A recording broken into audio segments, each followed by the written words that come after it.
Well, this is where Tobago's economy will develop. It is the man on the ground, the small business owner who can reach some of the clients that, some of the larger businesses can't reach. It is one of those things where you talk about drop, every drop fills the bucket. You need to look at your small area, your village, your area that you are focusing on. So it might be that you're a fisherman and you may not have thought about what you can do with the fishing industry before. In your mind, that might be a small area that you are focusing on, and that's fine. Do what you need to do. That is $100, $1,000, or $10,000 in the economy that was not there before. So don't think about anything that you do as small, but think about it as being a part of the larger economic development that we need to happen in Tobago. The name of the business is Maize Products Limited, but the product is Charms Pepper Sauce, Charms Seasoning, Charms Scorpion Pepper Sauce, etc. The Reach Grant will have helped me to purchase a vital piece of equipment for the business at the point in time, which was a garlic peeler. It helps me to do much more peeling. Instead of doing it manually, it would have done it by robotics, so it would have helped a lot. Charms Green Seasoning, alright, it's a really nice and smooth, creamy green seasoning that you could put on any meat, even your fish, that you could season. Also, we have the Scorpion Pepper Sauce. This one is the really hot one that persons enjoy. When I used to make the first one, which is the original pepper sauce, persons would have already told me that, listen, the pepper sauce, it's very tasty and they love it, but to their taste, they really need something more hot. Hence the reason I would have made this product. This is the really tasty, hot one. My name is Patricia Alleyne. I am located in Mason Hall, Church Street Extension. My business name is Baba's Buddy Handmade. It's a handmade store that I sell and make soaps, body butters, candles, and like other bath and body stuff. I hope to use the Reach Grant to help, boost my products. This way, my goal is to go into groceries and drugstores and stuff. So it's to help give me more products so that I could able to reach a wider sales market.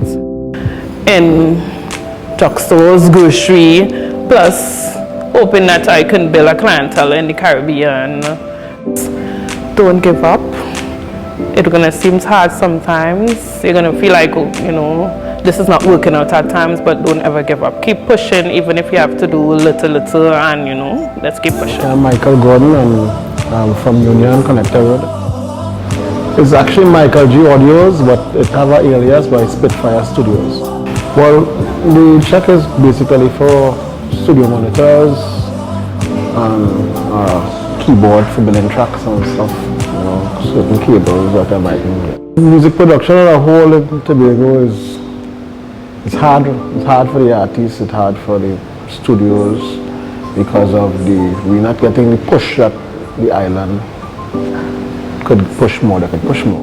Well, keep doing what you're doing. If you love it, it should work out for you, People will tell you, well, that's not working now, but you could be the first to bring people out of a dark hole, so keep doing what you're doing at. I now decided to get back into sewing, and to do more because I want to build this business, this bag mill, I want to build it. I also, dream of having a bag show, which I'm working on. I hope it come off sometime in the future. I hope not too long. But I wanted to grow. I want to be out there with my stuff. Don't give up, because even though you have a business, sometimes it might just get stagnant at one time. I said, oh gosh, I'm not reaching nowhere with this business.